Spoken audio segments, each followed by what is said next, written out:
Notre commande de Noël, on a déjà les chocolats, on a déjà l'offre. Pas de planning de permanence ou de bon de commande pour Daniel et Françoise ce jour-là.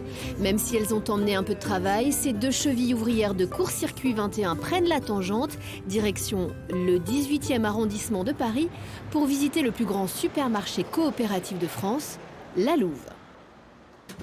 1500 mètres carrés de surface d'achat, 5000 adhérents actifs, 8 millions de chiffres d'affaires, intégralement réinjectés dans le projet puisque la structure est à but non lucratif, l'enseigne est prospère. Un développement fulgurant en seulement 5 ans, de quoi impressionner les deux Dijonnaises en recherche de retour d'expérience. Alors ça, c'est un bon rayon. Hein. Oui, les gens sont très contents. Au niveau de l'échelle, voilà, nous on est tout petits, mais... Tom Booth, le fondateur de La Louve, leur sert de guide. Il reçoit régulièrement des collectifs qui cherchent à s'inspirer de l'aventure parisienne. Je rêve d'avoir des petites vitrines comme ça. Non, mais on est maintenant, Bientôt, on va les Bientôt, avoir. ouais. C'est bon, c'est un projet. Nous, on a une épicerie. Ici, c'est vraiment le supermarché.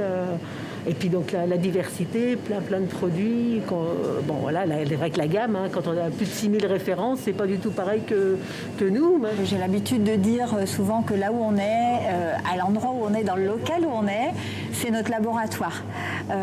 Et on a comme objectif, bien sûr, de trouver un autre local, un peu plus grand, pour qu'on puisse développer un peu plus nos gammes, même si on a déjà pas mal de choses, puisque on peut faire quand même pas mal nos courses au magasin. Il y a des gens qui font leurs courses uniquement à Court-Circuit.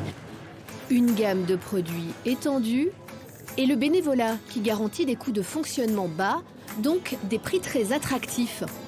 Voilà les deux recettes du succès de La Louve, selon Tom Booth. C'est ainsi que ce supermarché fidélise ses clients adhérents, tout autant que le projet sociétal qu'il défend.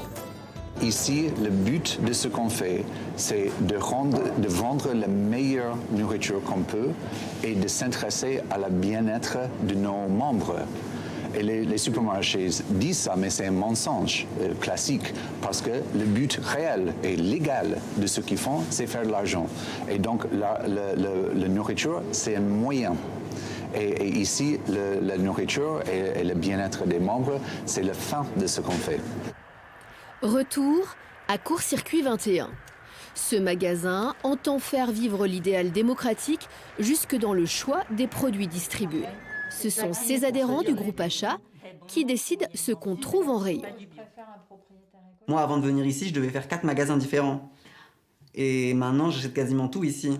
Parce qu'au final, les produits, même s'ils ne sont pas là pour l'instant, moi, je peux les demander et ensuite, on va faire la démarche de les trouver. Et donc, je peux être sûr de la qualité, de la provenance. Et c'est tout. Dans les autres magasins, c'est pas possible parce que les grandes surfaces, ça me demande pas mon avis. Des décisions collégiales qui doivent satisfaire les clients en termes de besoins, de valeurs et de rapport qualité-prix. Les prix, justement, ces bénévoles ont fait un récent relevé dans 7 supermarchés de l'agglomération pour se situer. Résultat, Court-Circuit 21 est systématiquement moins cher sur le panier moyen. Question de marge sans doute, là où la grande distribution fait de généreux bénéfices sur le bio, cette boutique prend une marge fixe de 20%. 116,79 et nous, on arrive à 86,20. On est dans un système qui est vertueux. On réussit à, protéger notre écosystème, manger sainement et on s'aperçoit à la fin que financièrement, on a des prix qui sont inférieurs à ce qu'on peut trouver ailleurs. Court-Circuit 21, c'est donc une autre façon d'envisager la consommation. C'est aussi une aventure humaine dont l'avenir passe par l'augmentation du nombre d'adhérents. 250 aujourd'hui, il en faudrait 400 pour que l'association puisse élargir ses horaires d'ouverture et espérer déménager dans un local 2 à 3 fois plus vaste. C'est formidable et qu'on va bientôt partager avec tout le monde. Maintenant, tous les magasins nous connaissent.